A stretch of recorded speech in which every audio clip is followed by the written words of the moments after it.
Another slight embellishment that I have to create is the groove for "While My Guitar Gently Weeps," and there's that. It's Ringo. It's another great point to make about Ringo is where he decides not to play hi-hat. There's so many songs from '67 on, I think, mainly '68 on, where that first verse is without a hi-hat. He brings it in either on a B verse or a chorus, and "While My Guitar Gently Weeps" is a great example of that, a George song. I also found that in George's solo period, he's had other drummers not play a hi-hat in the first verse. Just a great way of editing or saving that flavor for later in the song. Anyway, so "While My Guitar Gently Weeps" is just a simple "As you all see the love that's sleeping," right? But in the background you hear that. I don't know enough. I should know this. Maybe someone can write in what exactly that was. I think I knew at one point. But anyway, but that has to be in there. So when we do the gig, we'll start with.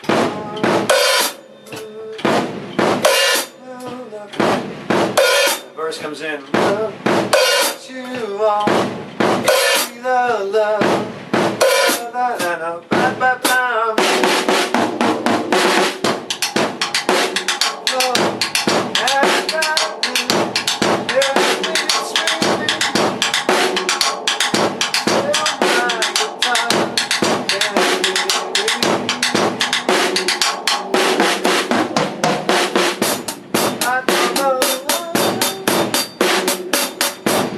So it has to be there, So we have a utility person who plays other percussion on the gig, and I could have him do it and be a purist and just play what Ringo played in the basic tracks. But I really enjoy creating that whole groove together.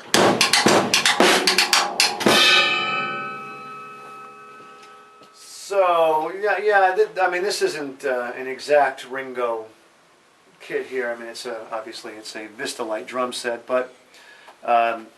It sort of symbolizes that period where Ringo started tea-toweling his drums, and in my studio I tend to get it with scarves and things like this because it has to be a thin material. By the White Album and Abbey Road and Let It Be, Ringo was either tea-toweling the floor tom and not the tom-toms, the snare drum and the floor tom only, and sometimes all of them, all of the drums. The kick drum almost always had the front head off and was packed tightly with baffle. But, it tightened up the sound of the band. They weren't going for that washy sound anymore.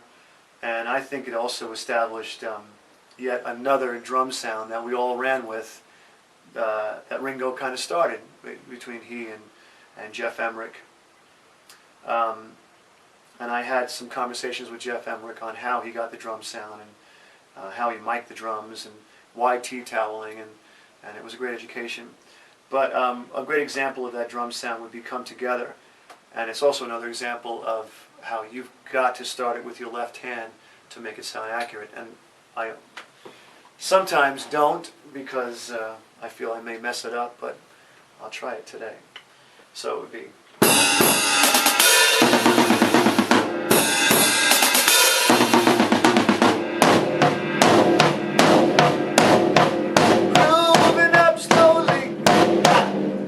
Fab Faux, Jimmy Vivino sings that song.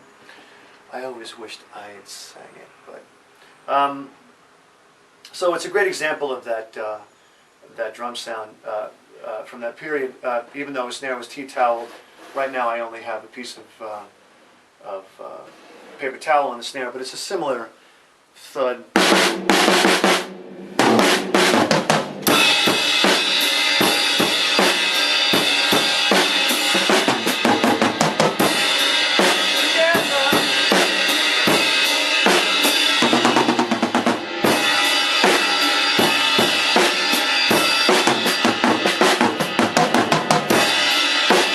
Yes, I'm starting with my right hand because I can.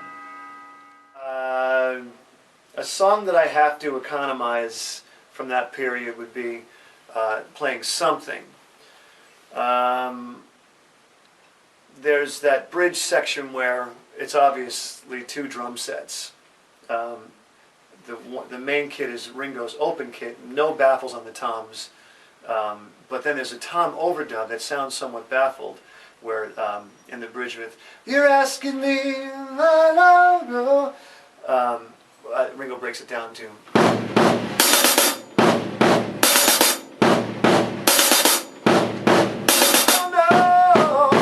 And then there's an overdub of.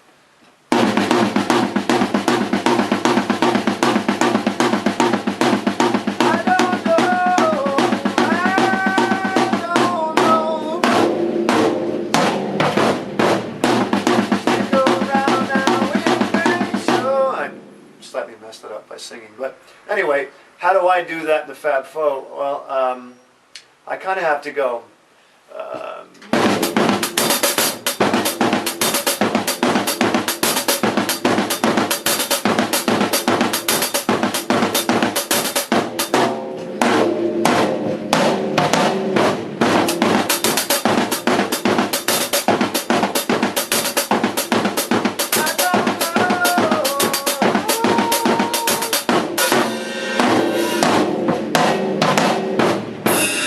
I embellish that fill, of course. Ringo's actual fill is kick. I love that he puts the two kick drums in for the final bit of that. But I get a bit more arena rock with it and a bit more bombastic because I want to and play it. But it's a great example of a great bridge idea that it's impossible for me to play both parts, but that's how I economize it. Ringo's one and only drum solo. Never was a chops guy, although had great chops. But there's that great solo at the end of Abbey Road. The drum sound is so beautiful and punchy, and apparently the solo on the end was a lot longer, according to the books, and they cut it down. And he didn't want to do it, and Paul egged him on, apparently. But it's great, and it flies off your speakers, and we play Abbey Road from time to time, start to finish, and that solo it brings people into a frenzy. It's such a wonderful primal element to bring into the show. Anyway, so I play it for the most part like he does, I think. So it's. Tonight.